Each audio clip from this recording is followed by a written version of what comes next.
Wow. They're all thinking, is he feeling cross? No. Let the other shoes makers. Good morning. Good morning, everybody. Hello. When I say everybody, those of you who are here, welcome. This is today's Business Forum. I'm Edward Squire. I'm sure we have a leadership team sufficient in number to stand up and introduce themselves. We wish you please do so. Hello everybody, Jane Marriott, Membership Coordinator Chair. Good morning, everybody. I'm Terry. I do a membership and recruitment. Good morning, I'm Scott, your meeting secretary, keeper of stats, and handsome face of the watch chat. I'm Bob Corrigan, I'm your social secretary. Thank you. Please be seated. Let's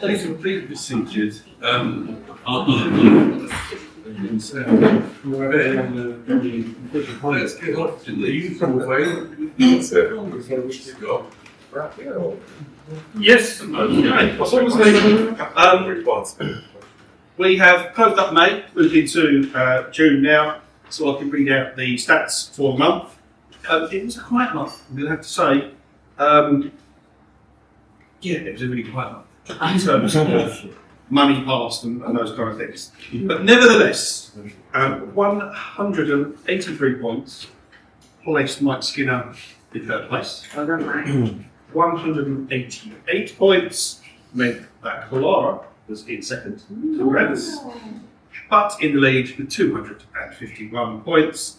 Therefore, the winner of this certificate for his wall is Mr. Terry Bailey. You weren't even here. We'll do that, and then you can pass that around in a second. Thank you. Right. Thanks, Scott. Well done, Terry. Education slot. I bet there's somebody doing it. Jane. Wow. Right. Hello everybody. So essentially, why are we here? We hope to get referrals. And when there is a full room of people in particular, it's quite hard to remember what every single person has said around the room. At the time we remember it, but later on you might find that the 16th one has rubbed out the 9th one in your memory and so on. So the key is to be memorable. We are basically marketing ourselves, and then not only to you, but to everybody you know. That's the wish and the hope. But for each of us to best represent you to everyone we know, you've got to help us by making your 60 seconds memorable. And that means you've got to be edutaining. In fact, human brains can best remember rude things, that's a bit tricky, and silly things. We can just you're going off on your own tangent now. My memory's It works, doesn't it? Rude and funny are what stick the most. So I've got an example for you, and if you've been to South Africa, off the M2 road, I think it is, there is a place called Ronnie's. Ronnie is a chap who's got a house right on the highway, and he wanted to open up a sort of farm stall, vegetables and fruits. And so on the side of his house, this is his house, he painted Ronnie's shop. You'd think that's fine. It is fine. And people would see it as they drove past. Does anybody know what happens next? His friends came in the night, just before he opened, and added one word. Ronnie's sex shop. It is still Ronnie's sex shop 20 odd years later. But of course, he's not selling anything to do with that. And it's grown and grown. So many people stopped. It's now a thriving pub, cafeteria. It's the burger place to go and so on. And so when people say, I'm going down to Ronnie's sex shop, but I will never forget that. That simple addition is absolutely fantastic. I know at EBF we can't really do the rude. We're not supposed to do the rude. But we could do the silly, and we could do the memorable. And that can be props, it can be arm movements that are interesting, it could be sound effects, we've all got our phones, it could be music, all sorts. We don't always love poems, but alliteration can help if it can get the point across. So I'm suggesting that for next week, because I expect it's a bit short notice for today, we give a lot of thought to being memorable and make it your best presentation yet. Ronnie's Sex Shop forever. Thank you.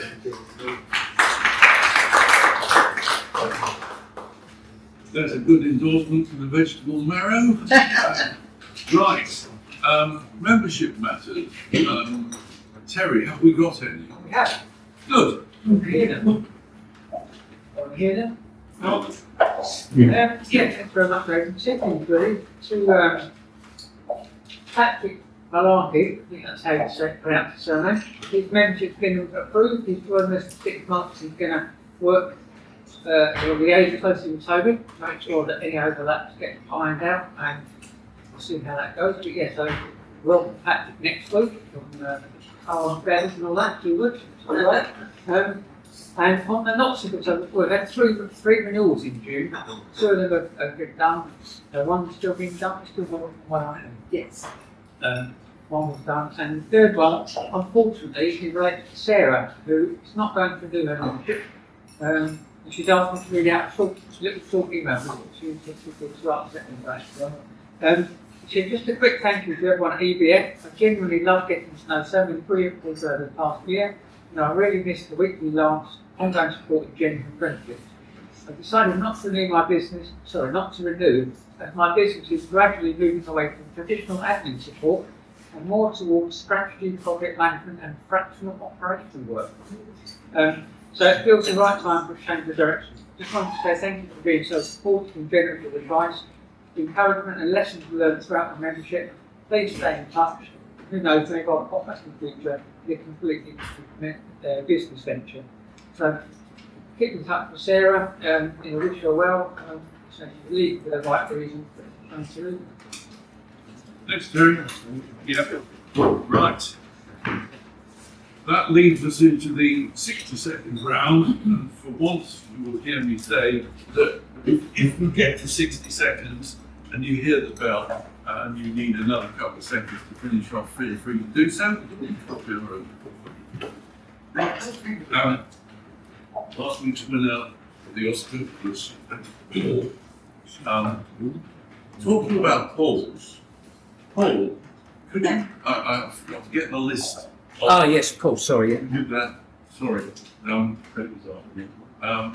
Yeah. So you will go first. In the meantime, I've sent the things round. The things being the business card box, take cards that you need, and also the bits of paper. So there are 16 of us, and the first one is Paul, and the second one is Toby. Good morning, everyone. Paul to Essex celebrants, helping you celebrate and commemorate life's important milestones. Love comes in many forms. The love of a parent and a child, the love for one's partner or spouse, the love for one's parents or aunts and uncles, but also the love for one's pets. And when it comes to saying goodbye to people, funerals are so important because it does give you an element of closure. It does give you a moment to come together and actually reflect on life. That important person in your life. And when it comes to pets, they're no different. Once upon a time, a pet would pass away and it would take off to the vet and you're going to see it again. But increasingly, people actually take some time to actually say goodbye to their pets. And it's important because they do play an important part in people's lives. And for some people, they are their fur babies. And so if you know anybody that has the unfortunate occurrence of losing a loved pet, do consider suggesting they speak to me because I can put together a nice funeral, if you like, or a farewell, a celebration of that pet's life. It actually makes it meaningful and makes it something very, very special. All blue Essex celebrants help you to celebrate the memory of life's important milestones. Yes. Toby, the next, we're followed by Steve. Sure, I'll fix up my coffee this morning. Toby Acton, personal business mentor, working with business owners to help give them clarity, direction, and focus. I'd like to talk this morning about clarity of purpose. And when your business has real purpose behind it, everything feels so much clearer. Your marketing has more meaning, your decisions have more direction, and your results really start to build that momentum. But without purpose, even good strategies can feel flat. You can be busy, you can be winning work, making money, but somehow it can just feel heavy, like you're wading through treacle. So when I'm mentoring business owners, it's often one of the first places I start. Why are you really doing this? What impact do you want to create? What kind of life are you trying to build through your business? Most of us didn't start a business just to create ourselves another job with worse hours and a more demanding boss. So if you know a business owner who is busy but maybe feeling a bit disconnected from why they started their business, please put them in touch with me, or maybe that's you.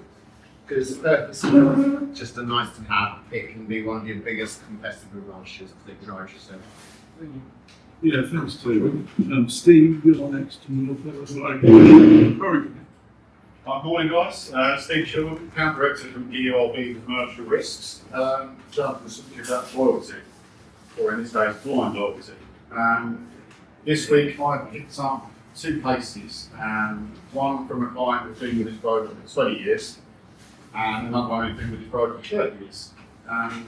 Now, essentially, insurance programs, I always kind of view as the fact that you kind of view it as a new bit of business done across your desk each and every minute, which means you should be sitting there reviewing what the costings are, what the coverage you provides. There's a lot of brokers out there that just essentially roll the renewal in, year out, not really paying attention to probably deserves. And this is probably what's happened with these last two cases I've picked up in the last week. So what I would say is, you don't really feel you're getting the kind of communication from your broker. Don't really want to feel they're listening to you, or you're just effectively getting the same renewal terms come through, the same insurer, nothing's ever really provided as an alternative. Speak to me, I'm here to kind of remove your headaches.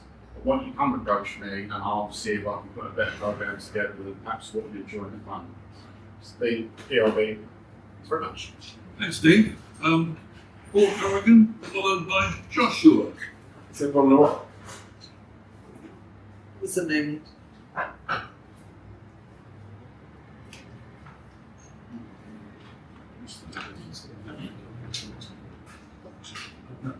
If I go, is that right? Yeah. Morning, I'm Paul Corrigan from Solitaire Common Heating. I've written this down because I'm not an oil guy, I'm a gas engineer. But we're offering a deal at the moment with oil. If anyone here's got an oil boiler, or if you know of anyone with an oil boiler, basically we would service the oil boiler, which is fine. But at the moment we're offering a free oil tank check as well. Oil tanks are, well, they could be a massive issue if they crack, leak into rivers and stuff like that. So here we go, I'm going to read this out. Many people don't realise that a small amount of water in an oil tank can lead to expensive breakdowns. Blocks fuel lines, damage pumps, and even legal without heating or hot water in the middle of winter. As an Offset registered company, we've got 3 Offset guys at Solitaire. We specialise in all boiler servicing, repairs, installations, all technical inspections, ensuring systems are safe, efficient, fully compliant with current regulations. To help protect our customers, we're currently offering a free oil tank health check with every oil boiler service. We inspect the condition, the location of the tank, check for water contamination, and identify any issues before they become costly problems. If you're unsure, give Solitaire a call. We have to carry out a professional health check. So if you know anyone or yourself, sorry. Okay. Thank you. Thank you, Paul. Joshua. Good morning all, Dr. or resident architect. So you often hear me talk about residential projects, and that's the bread and butter of architecture. Every architect does housing as well. That's the majority of the work I offer. And I don't often talk about my commercial work, partly because I'm not actually permitted to talk about everything I do.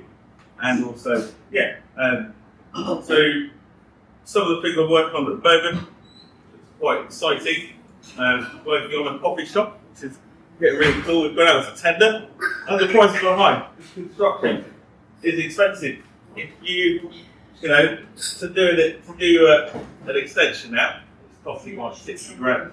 How much? 60 grand. 60 grand for 15 square metres. Crazy, right? So the reason I'm taking this, and I'm giving you a bit of a background, the wider thing of what I do, is because people tend to employ me because I'm a strategist. I'm a project coordinator. I'm a creative problem solver. I don't just do drawing. If you want drawing, then you want a CAD technician. But if you want someone who's going to know how to spend your money and how to help you invest in the right places, then hopefully you come for a strict CPA. Thanks very much, Joshua. Next up is Stuart. And Stuart, you're followed by Laura. Good morning, everybody. Stuart from Ayettey Networks. Now, unfortunately for you guys, I'm not going to be here for the next 3 weeks. Now, Now, next week, I will be in Ibiza, where I'll be examining Club Tropicana's fundamentally flawed business model. And I'm back for a couple of days, now I'm going to Mexico. I'll be taking my mobile with me because we're always really travelling abroad this summer. Now, Europe, Zone 1, nice and easy, okay? We can access our UK data package, basically the same as we do here with no additional costs. But if you are unlimited in the UK, even in Europe, you are going to be limited. Then I go to Mexico, and that's a Zone 3 country. Okay, so that means every time I pick up my phone and make even one text, one call, one bit of data, I'm going to be hit with a daily access charge. Okay, and you will all have the same with your networks. What I want you to do is, before you go away on holiday this year, check where you're going, check what zone you're going to be going into, and check what your daily charge is going to be. And then the other thing I want you to do is to put a spend cap in place, okay? Whatever, even if you put in a £500 spend cap, okay? So if there's anything that really nasty comes along, that spend cap is going to save you from a horrendous bit of bill shock. We see it every summer, multiple times. Do yourselves a favour. Please make sure contact your provider, make sure you have a spend cap in place. Thank you. Thanks, Stuart. Went on too long. It was all worth it. Clara, you're next, and you're followed by Scott. So I thought this morning I'd talk a little bit more about my ideal client after having a quick chat with Scott earlier on, and I was kind of saying that it's been a very strange market over the last couple of months. Rates kind of escalating up and all that kind of thing.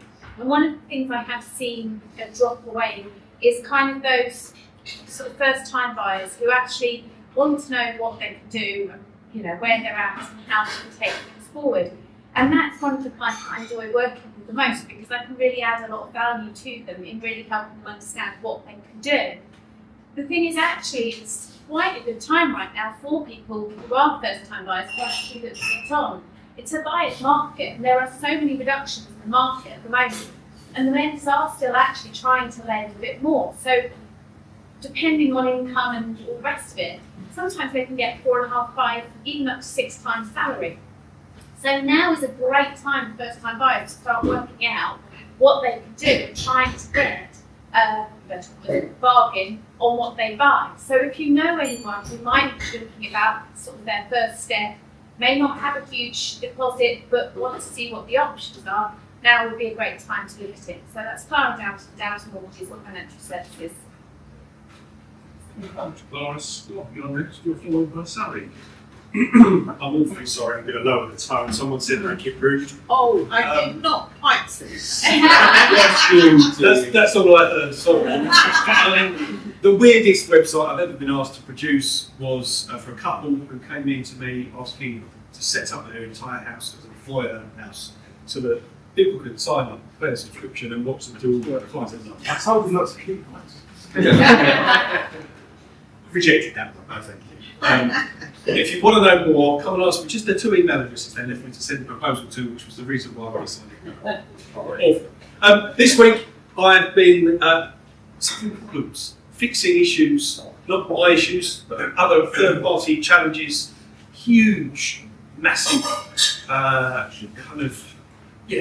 business-critical problems that just happened for some stupid overnight algorithmic decision that was made that thankfully for your result, you're going to sleep in at night again. Been a crazy old week, but yeah, problem solving and group stuff. Thank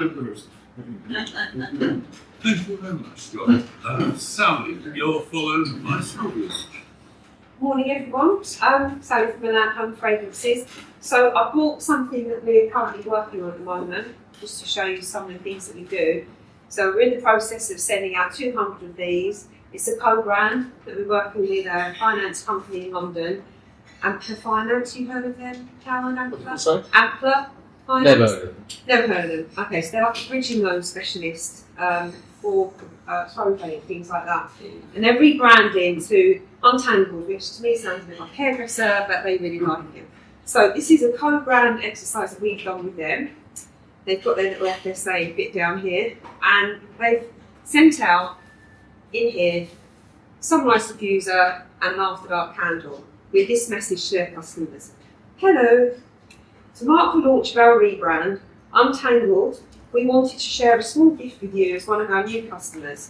We understand that getting to this point isn't always easy, so we hope this offers a moment to pause, breathe, and take care of yourself. We're also proud that this initiative supports a female-founded business. With warmest wishes, the Untangled team, because they're sending this out to people that are going through divorce and that are going through bereavement. So we're doing 200, they're going out this week, and I just wanted to show you some of the kind of things that we can do. So if you know anyone who's rebranding or would like to reward their clients with something, that's something that we can offer. So from Milan, thank you. Excellent. Thank you very much, Sally. Sylvia, you're followed by Jane. Morning everyone, Sylvia from S&P is commercial specialist services company. Wasn't sure what to speak about this morning. I was thinking about the unique selling points. The business actually represents the person.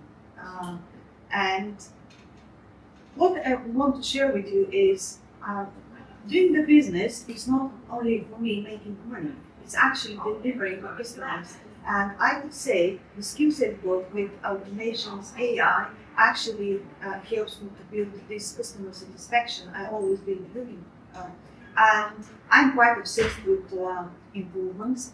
I'm just one of the person that they go use some softwares on the web and just after 1 hour they're usable and say, why you didn't do this, you can improve it. I'm always like that. I'm looking the best for my customers and the best for my cleaners. That believe it stands out from the other companies because I understand that my company is based on how my worst cleaner is. So if you're looking for someone who really needs a cleaning partner to look after them, it's been Sylvia from S&P. Thank you.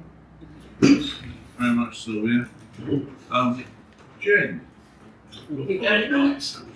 I bought a few props in the form of giant photos. So the English P&T company is a 15, 16-year-old company, but we used to be a wedding company. Now we don't do the 4-course sit-down meals anymore, which means we probably don't do very much of the starters coming out on the what-whats, the Victorian-style what-nots.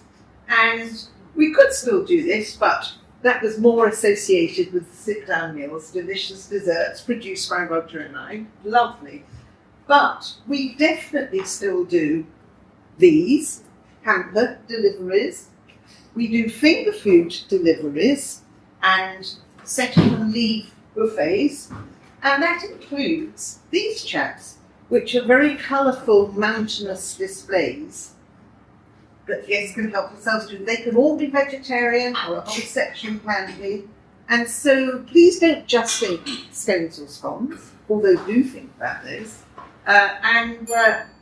The only thing we don't have to worry about these days is cream or jam first, because we're in Essex. We can have it any way we like. Thank you very much. That wasn't rude, but that was improving. Yeah. Thank you, Jean. Howard, you're next. Good morning, everyone. Howard Bullock from Clear Financial Advice, with independent financial advisors. Inheritance tax is changing profoundly next April. So, as of the 6th of April next year, if you have a personal pension plan, that will become part of your estate for inheritance tax purposes if you pass away. At the moment, if you pass away, that pension will go completely off to your kids, completely free of tax. But that's not necessarily that all changes. And that's going to change the inheritance tax potential liability overnight for hundreds of thousands of people. It's going to change it quite profoundly. If you've got, say, £200,000 in your pension, that's the additional inheritance tax bill of £80,000. There are things that can be done, but you need to speak to an advisor and think very carefully about it. So if you know anyone who thinks they might be affected by this or just want to explore whether they're affected by this, let me know and I can quickly calculate where they stand now and where they'll stand in April next year. Catherine, you Just give me 2 more minutes. yeah, that's absolutely fine. Let's run through everybody else then. And after Jane was Howard, and after Howard is Terry, and after Terry is me. Morning everybody, it's Terry Manning from TM Law. So since I've been back here, I've had 4 new personal injury inquiries, which is good for me, because when I finished off the case, I like to convey that and these new ones to come on. So these are not just any personal injury inquiries, these are really weird ones. I'll give you an example of the weirdest one. I've never heard of this before, but there's a place in South End called Smash Angry or something, or Angry Smash. So this lady went there to do whatever they do there, and someone was doing this thing and they threw a bowling ball at a television, which is apparently all part of the process. Television exploded in shards of glass, big shard of glass straight through my client's leg, 7-inch cut into the artery. Quite an unusual case, liability should be fairly clear cut, although they've got some waiver saying it was signing your rights away to bring claims in personal injury and death. It's all nonsense, I ignore that. The Unfair Contract Terms Act 1977 doesn't allow them to do that. Anyway, that's a really interesting little case. Another one, lady came in, said, I brought an employment case against my employer. We're involved in the coach crash. She was on the coach. They were driving along in Wales and a van had stopped and turned right, and the coach driver didn't even slow down. She was on, drove straight to the back of it, destroyed the coach and the van. I saw the photo. Very, very serious injuries to her. So they're the sorts of personal injury claims I'm looking for. If you hear about anything like that, or even weirder, send them my way. See, don't you? See, I'm not. Thank you, Terry. Another TM Law contribution is from me. Well, my approaches to you in 60 seconds, we might get the impression that all of my class is stupid because I'm saying what they haven't got and saying they ought to have it and they ought to come and see me, and if they haven't, pointing out the consequences. Breath of fresh air this week. A bloke came to me, he just set up a company, he's got other people as shareholders, he wants to get it launched properly, he wants a shareholders agreement to make sure he covers himself off, make sure he is the ultimate decision maker, making sure that if anything goes wrong, we all know what happens, they all know what happens, and there's a clear way. He also had the idea of any problems having the appropriate clauses for sorting out debt. So he's switched on, which is great. Perfect client for me. I can get him to agree documents, go through things, get him what he wants, and produce a job that is effective for him. So shareholders agreements, important if you're setting up a business with more than one person. Get together, make sure you agree something, and consult me. Save the smart and more. And Paul. Morning. Lots of meetings with clients this week. Different types of clients, different types of businesses. Just a few examples. On Tuesday, the client installs tennis courts and paddle courts and does the maintenance all over the UK. £1 million turnover. House and accounts sign-off meeting. Same day, had a lady who's a HR consultant, accounts and tax return, and then yesterday, husband and wife went to income accounts and tax returns and sold one property. So as well as the sign off on the tax returns, we did the tax declarations for each of them. And another client, a counsellor, signed off on her accounts and tax return. Another one, rental income, tax return. Then later on, husband and wife, both mobile hairdressers, accounts and tax returns. So just the different types of clients and businesses that we act for. Paul B. from Bridget Pony, Nice Tax. That's nice one. Thank you, Paul. Yeah, But stay sitting, if that's okay. you certainly may. Right. Sorry. So I've said goodbye to a lot of my students this week, which had a lot of lovely presents in Page, which is really touching and shows me I was doing something good. So I thought I'd read a couple of what they've passed. I was sent an email from a dad who said that Reggie seemed so much more positive when he was at a session with you. Genuinely, it's given him a real lift prior to his GCSEs.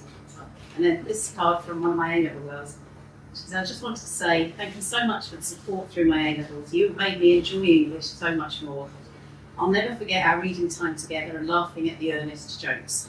The importance of being earnest, not my jokes. You are the best tutor I've ever had, and believe me, there's been a lot. So thank you again, I'm forever grateful. So that's hopefully a recommendation from a student and a parent is enough to keep you going for a few years. Thank you. Thank you, Catherine. Well done. Good. Right. That brings us to the end of the 62nd round. Paul. This is always so hard because everyone's already set in the same field and you learn a lot about people's businesses. Secretly, it's all about people you said companies don't need to do it's the worst people. I think that's true for every business. That's all about building a strong team and having those standards and constantly improving that you move from there are absolutely incredible. Terrier, learn something new. That's unfair contracts and waivers you sign. You always thought when signing one of those, just last time your life of it, but clearly not. Howard's inheritance tax, didn't know about that. Don't think it's happy. I'm not in the world with my parents and my father. It's more of their wealth and the gains and costs and better. But I think I won this last week for telling people about what people had said about my service, and I think that client testimonials are incredible, whether it's Google or letters or cards or obviously cards. So for that reason, Catherine. That's it to me though. Having heart failures. Thanks, Paul. Well done, Catherine. Thank you very much, Paul, for that. The lesson is keep off the Brunel round, I thought. That's bacon. Right, okay. Time to move on. Scott, you've got a meeting secretary's report for us? I'm going to do that from my position as well. I'll just let you know that we have a dozen of these in the game today. Right, thank you very much. Right.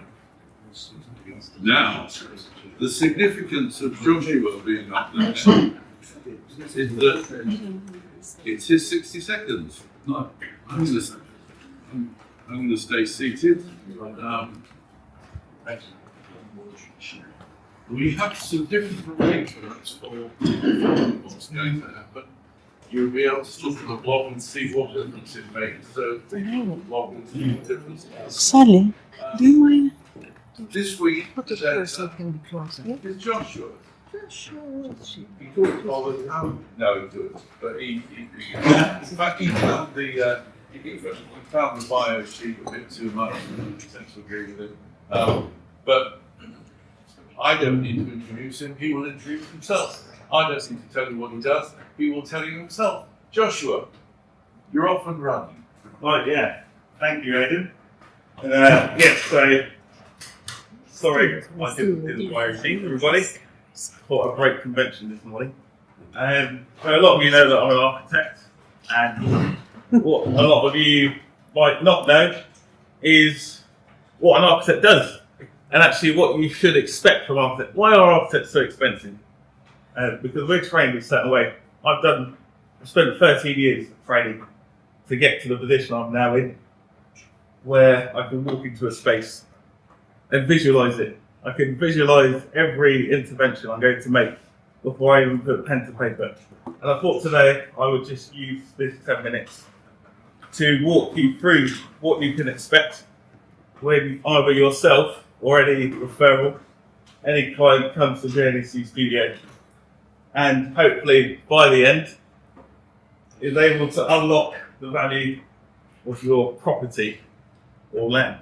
This is a very nice product I did for the bid director of a prime residential company that I was working for a couple of years ago. So thanks to this extension and some other design interventions, the value of the house went from 480 to 620 grand over a period of 2 years. That was quite cool. But I'll just go on to the next. So here's me. Yay. And so I'm an architect by profession, but actually what I am is a creative problem solver. So as an architect, I design with purpose. It's funny Toby's mentioned purpose today. Architects are architects because they enjoy what they do. And they're really good at what they do because they enjoy what they do. And actually, they're often looked at as the best at what they do because they enjoy what they do. That's what drives them. Not money, not being the best. It's actually just solving the problems. Because what we're taught at architecture school is not how to design. We're taught how to solve problems. How to understand that to take apart a project, you have to recognise that there are lots of different parts.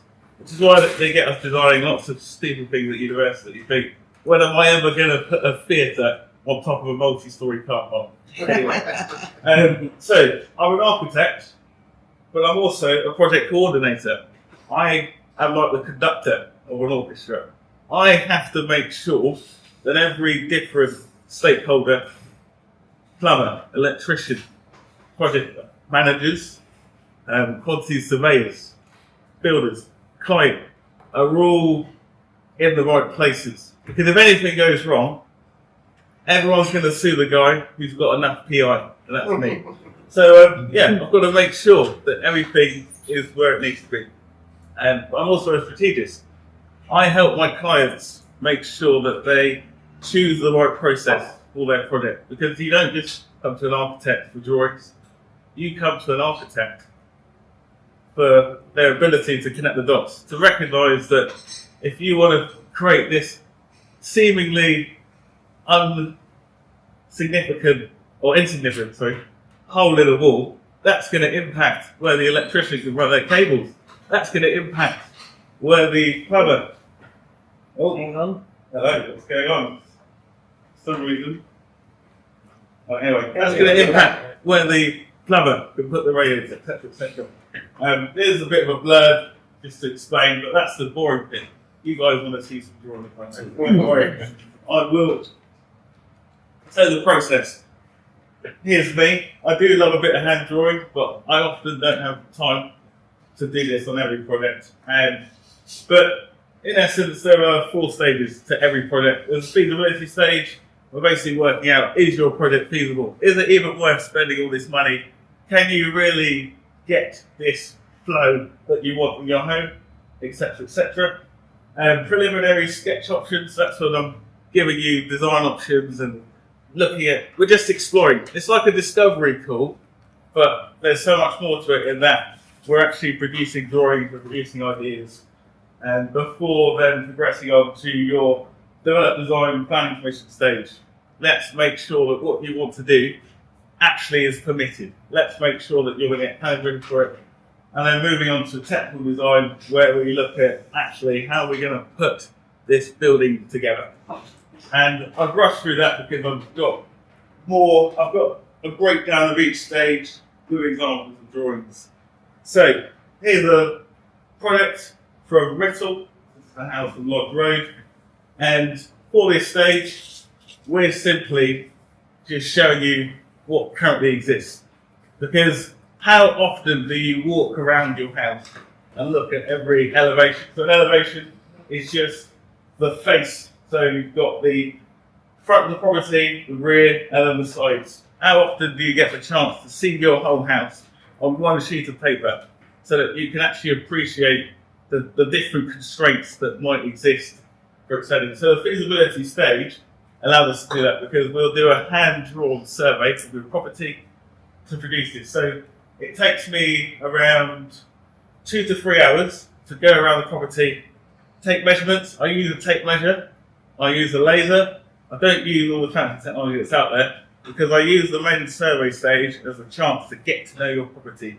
It helps me understand where are the awkward junctions, where are the 85-degree angles, because there's no 90-degree angle with a property, because that would rely on the person laying the bricks to get them absolutely perfect, and then the plasterer to plaster with a tolerance of like 0.5 millimetres, which is impossible. So, and the tolerance in construction is 5 millimetres, so things are always out. And so yeah, feasibility stage consists of a list, completion, panel survey, drawing, but still, this is the boring bit. This is what exists. We want to see what can be. So, we move on to the preliminary sketch. This top product is a feasibility and sketch stage I did for a medical manufacturing company in Southminster. They wanted a new 500 square metre warehouse, and so we decided that 3D models were going to be the best way to help them understand what potentially they could build. And this was for a lovely contractor in Colchester who wanted to extend his property. And the power of this stage is it allows us to just explore, like I was saying, what's possible, what's maybe not, before you commit to anything. Because I think a lot of people don't understand floor plans. In fact, even some architects I don't think understand the plans they draw for them. And myself included, so I like to draw something and I think this is going to work. Look at the plan, it's like, actually that doesn't work. So 3D models are really good because it's a way of building before someone actually puts a shovel in the ground. So with this stage, we've got these type of 3D drawings that are produced. And then you've also got, and sometimes we're just doing internal work. So because communication is so important in what I do, I'm always looking at different ways to present ideas. So with this one, I've created a 3D model for my client. I've then used red as a way to show them the way I'm going to remodel. And then I've put my model in what I call X-ray mode, so they can see through the existing walls and they can see clearly. So with this project, I had to reposition the staircase and I had to turn part of the garage into like a foyer to bring more, to create a very open entrance in what was a really dark, hokey mid-terrace townhouse. With St Albans, a lovely project. For this client, they just wanted like a study on the end of their property. And then this client, this was a really cool project, so they were really into sailing. And so I created a very nautical themed extension.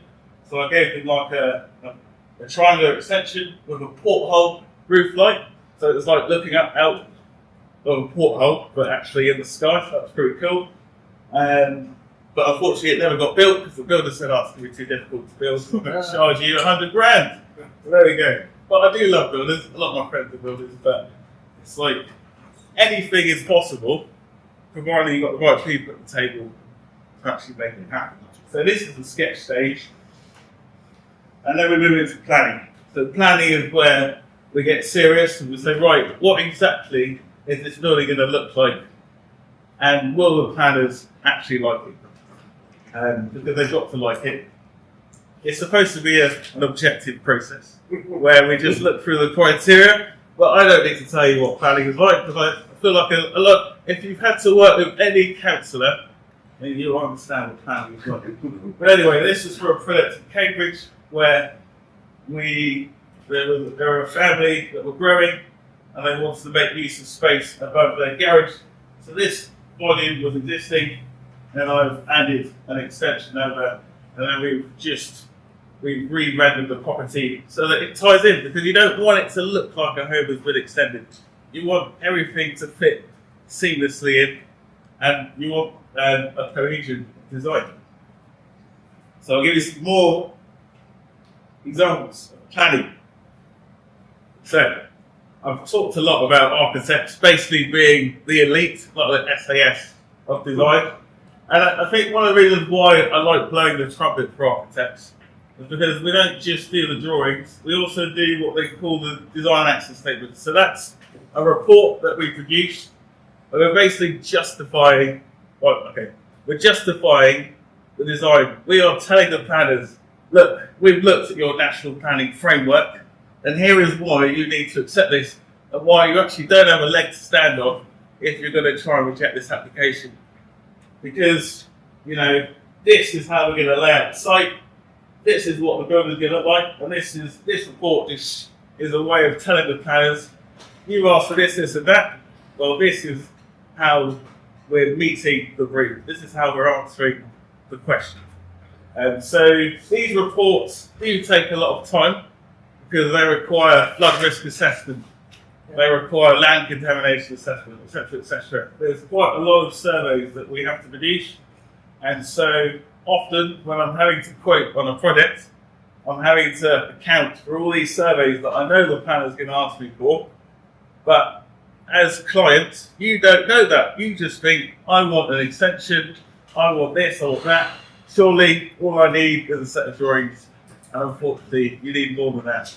You need all of the extra information that allows the planner to assess whether your project is viable. And so these are just some examples of screen grabs I've taken. This project is the headquarters that I'm currently doing for a company, so there's a securities company, and we're converting a hay barn, which is 1,000 square feet, no, 10,000 square feet, sorry, 1,000 square meters, into their new headquarters. This project has been ongoing since November last year, and it will probably end up being a 2-year project. Because of the great local authorities that we're currently working with, I can't name any names, but they're great. And we'll write down a bit about it. But anyway, moving on. Technical design. I'll be very quick because we know that I've taken part. So this stage speaks for itself. This is an example image from a project. So as an architect, I have to think about the consequences of the design that I'm producing for you. I have to think about the fact that because I've taken out a wall, how am I going to support the wall above? You know, that's when we bring in someone like Nick, as some of you will know, a structural engineer. But as an architect, I have to be able to think about what he's going to design. So I can't just rely on, well, he can just sort that bit out. I'm just going to do all the pretty bits. No, I have to think, no, a steel beam is going to go there because it's going to go there. Are the walls that are the side of that opening actually strong enough to take that steel beam? Because this is just the nature of the architect as problem solver. And so at this stage, we're just showing all the structure, we're showing all the build-ups, we're showing how we meet the fire safety and all that lovely stuff that actually is quite boring, but someone has to do it.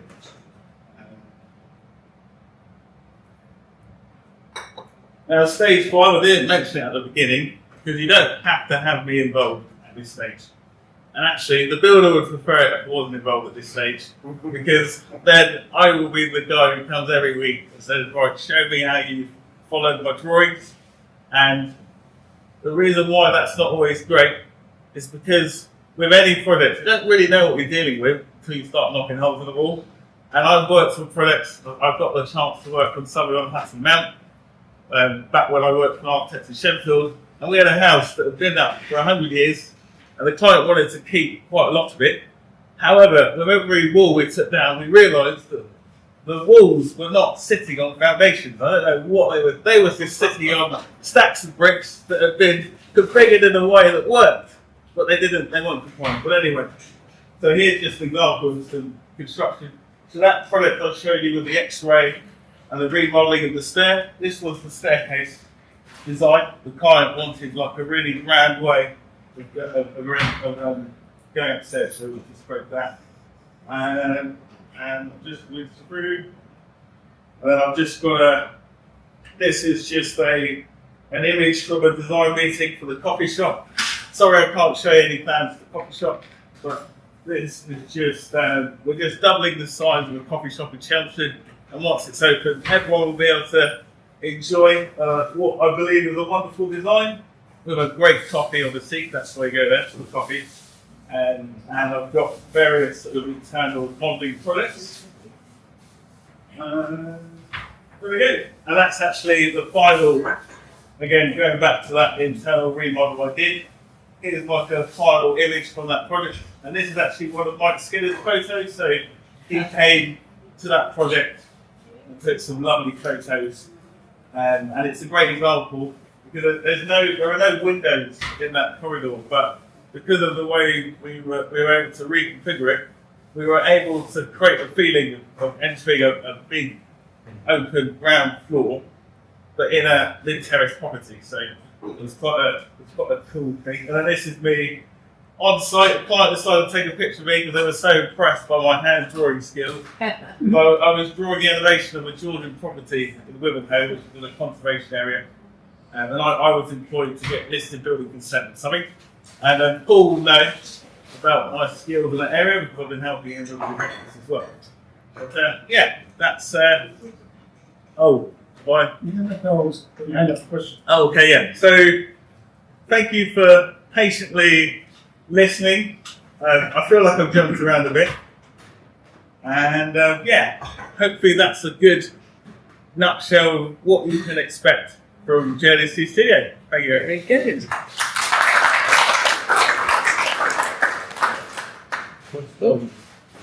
I was curious, just what proportion of your work would you consider to be kind of everyday, run-of-the-mill extensions, and what proportion would be radical, out there? Yeah, crazy. Very good question. I think 5% is radical. So 5% is the bit that I did at uni in terms of grand projects. I would then say 60% for me is residential extensions, which can be grand, but in a different way.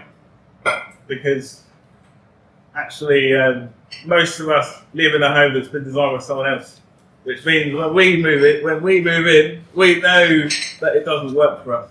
So the challenge is, how can you change the house to work for you without having to completely gut it? So I recognise that, but because I'm a problem solver, I recognise that actually there is a challenging problem here, but it's not obvious. So it is radical in a different sense. And then because of how my business started by doing commercial projects. When I set up my company, I was gifted a commercial client by my previous employer. They were just one client, and then it was like, right, can you survive in the world of business? And actually, I can say 4 years later, I'm still going. But so because of that introduction, I've been able to build up commercial clients. I hope that answers your question. Yeah, very good. I think Toby. What software are you using these days? Back in the day, I'm talking 30, 35 years ago, we were using AutoCAD. Everybody was using AutoCAD. It was new and innovative, but by today's standards, it's probably very rudimentary. Well, because I'm a new business and I'm very cost conscious, I'm still using AutoCAD. Okay. Because there's a lot of software, but you know, there's a term, horses for courses, and something I've had to learn very quickly as a young business owner is that while I was in practice, I did have the chance to use all the really cool software because I used to do like walkthroughs and 3D visualizations. Once I set up my own business and I saw the cost of that software, I had to recognise that, well, there's got to be another way to deliver these products. And so I'm using software that they were using back when you were talking about. But it's still going strong. Yeah, but it is, because it's not, when I'm doing an extension, I don't need to be able to have someone put on a VR headset and walk around. I mean, they won't want that because they've been watching too much of Your House Made Perfect. But unfortunately, yeah. If you were given like a blank check to do your own build, would it be like a cottage, a mansion? Would it be an office building that you can just go and kind of let loose with your ideas? Yeah, so I think because of my interests and because I recognise craftsmanship, so I really like Georgian properties because the Georgians knew what they were doing. When you look at a Georgian property, especially on the elevation, it's very pleasing to the eye. And people don't realise the reason being is because of the ratios. So the Georgians were very mathematical when it came to construction. And they designed, when you look at a Georgian house, the lower set of windows are really tall. And then as you go up and up, the windows start to shorten. So they understood perspective. And so they were masters at making massive properties look well proportioned. So I would love to buy a Georgian property, like an original though, not copy, because we are still putting up properties, aren't we? We're still putting up children housing in 2026. And then I would love to convert it, so bring it into 21st century, and sensitively remodel it to fit some of my needs. So then you would actually end up with, you know, when you get to go to a really nice public building like a museum that's in an old building, or a church that's been converted. I'd love a house like that where you've got the old meets the new, where they're really, and that would be expensive because I'd have to get people who still know how to work with timber sash windows, but with double glazing. It's actually really hard, very expensive. So yeah, that would be my ideal, to rework a Georgian property. Nice. Yeah. Joshua, thank you very much. Very good. Right. Let's move on. Let's start the roll with Paul and work our way Actually, through these. Yes, excellent presentation. Thank you for that, Josh. And also, Jane, thank you for your head slots. I am Terry, please. And Aidan, and thanks for money for the next member. Good meeting. Great, Joshua. I don't know whether you make it or not, but you really put across the fact that you agree with what you do. Just one referral from Mr. Paul Booth, my final return. Sorry. Your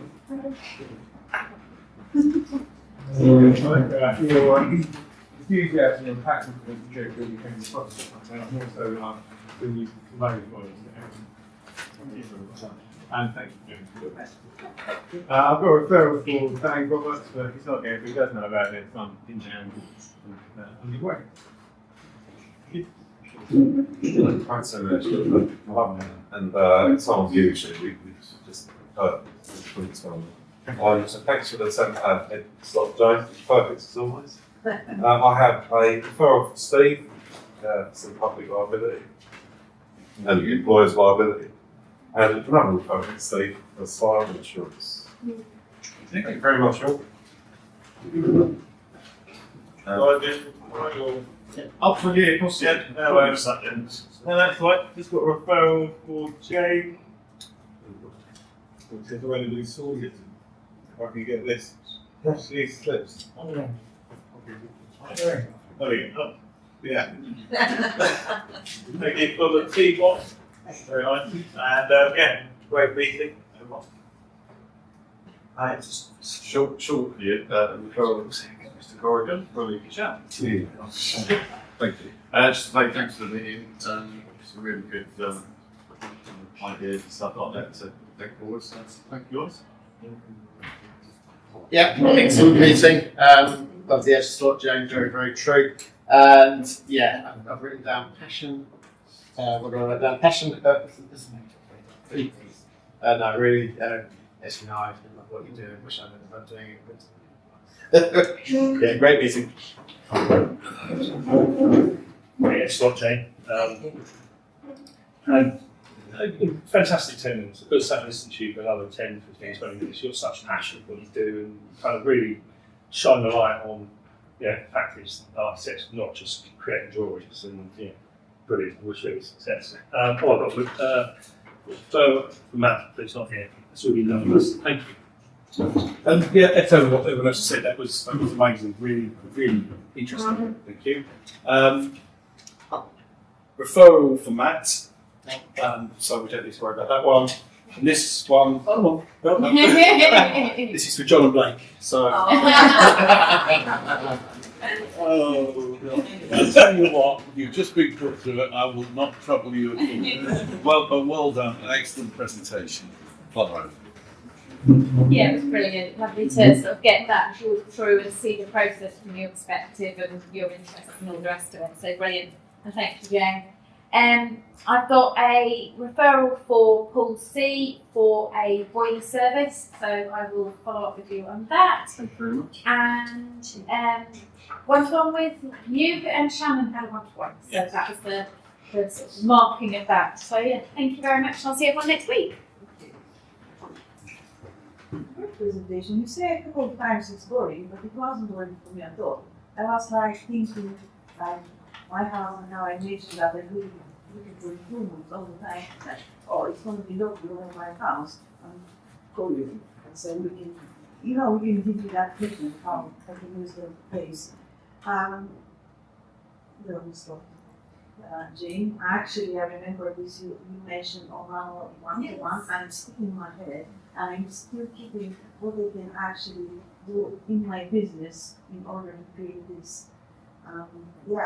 And because we're all about testimonials, you probably won because of how the clients feeling about. And this is testimonial for Paul. He did accounting for me, and I want to say the reason I went with him is because actually we talked with Sally, and she shared how she embraced how happy she is with his service. So it's really important sharing this with them, and he did a great job, really quick. And thank you so much, and I'll see you next week.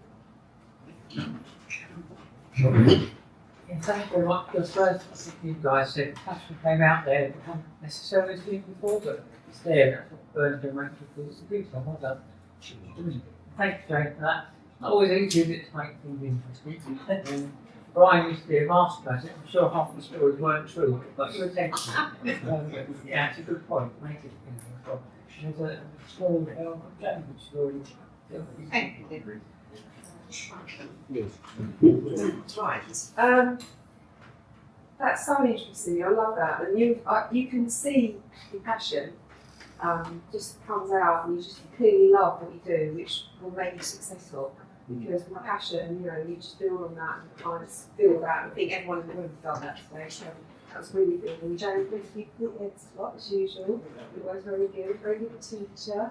And I knew what you need to do. And I've just one-to-one that we had last week just after the meeting. So I got your friend, and that's you. But yeah, just had a one for it was Jane, and it was really good to catch up, Sylvia, and see everyone next week. And actually, no, I won't see you next week. We'll see you for the next 2 weeks, so I'll see you in 3 weeks.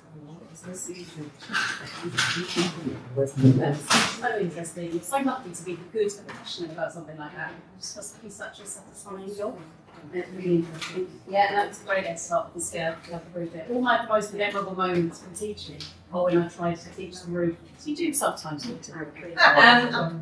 I've got a referral from Paul, my brother-in-law, that's a new accountant. And the same one-to-one that I had the ladies last week. I'm actually not here next week, so I'm going to take a photo of this because that's what Sarah did on LinkedIn. I never have anything on LinkedIn, but then someone else will need to do a photo.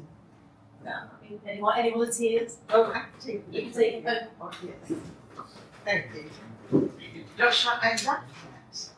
I don't know why it's surpassed my expectations, because my expectations were high, but it's passed them. Well done, really well put across. This was our one-to-one, and this is my thank you for the money. We did teapots and tea with his lovely wife as well. Terry, thank you for the money for an afternoon tea, and that's most kind.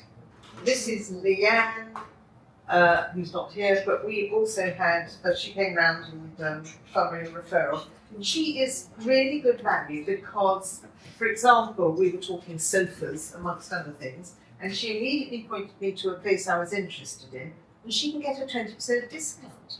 So from the moment she walks in, you're probably going to be better off. So anyway, that went really well. Thank you very much. So, I think you need to pick us a winner from today's batch of referrals. One in the middle. I'll look at my now choose. Five. There we go. Right, this one. And the winner is Paul Booth. Fabulous. Friday. You get a lovely thumb. And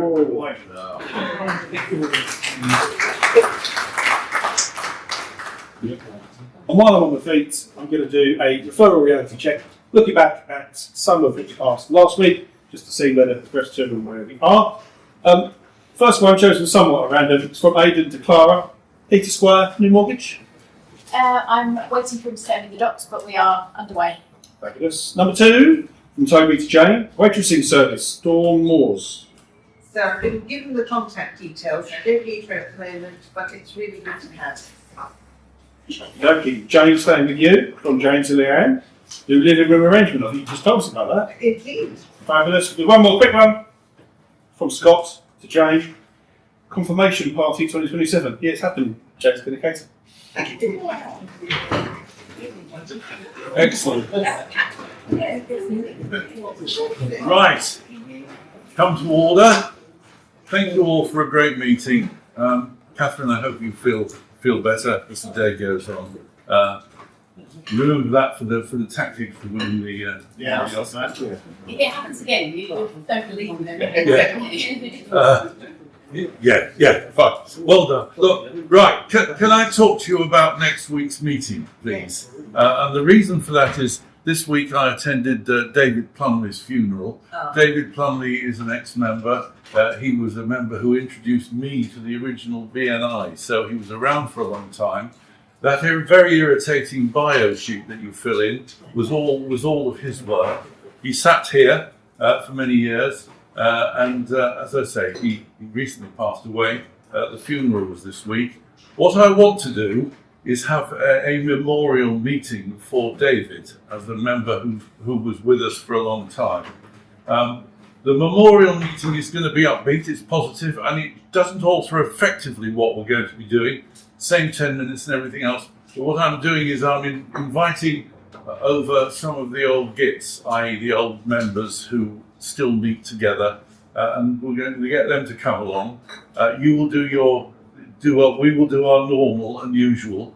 The only thing that we've all got to do, the ex-members will just come along and introduce themselves and tell a dad joke, because David Plumley was into dad jokes. You will all in your 60 seconds introduce a dad joke. Yes. And that will be your challenge for next week. And so we will just celebrate David Plumley and all of the help that he made to the meeting. So that's next week for that.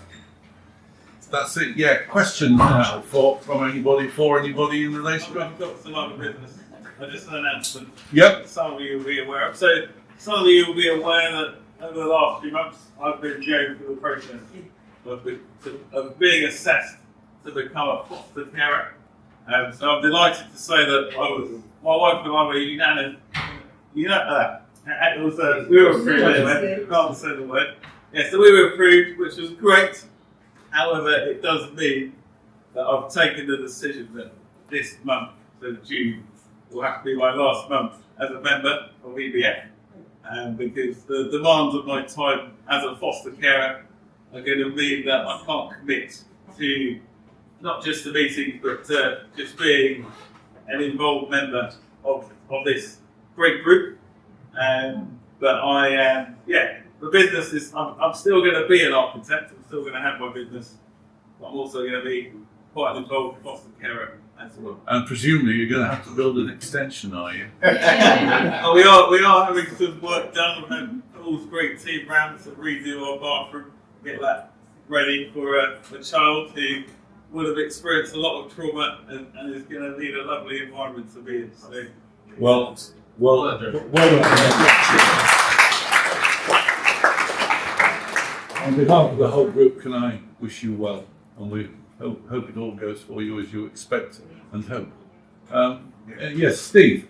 Just a quick question, Jane. Yes. Is it scones or stones? One of these things I've never found to find. The answer is yes. The short answer is yes. The royal family say, what do you say? Scone. Okay. The royal family says scone. Alexa says scone. I can say, set a scone timer for 15 minutes, and she goes, setting a scone timer. And I can argue with her tonight, but she says, Is she open? I do talk to do. Yeah. And about 3/4 of the people say scone. The posh ones who say scone say where they're wrong. But it's grass. How were you brought up to say it? Well, my roots are from the East End, so my dad was born in Yeah.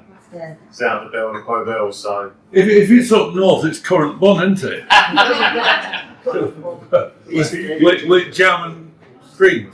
It's not stuck. And the other question is jam first, but maybe cream first.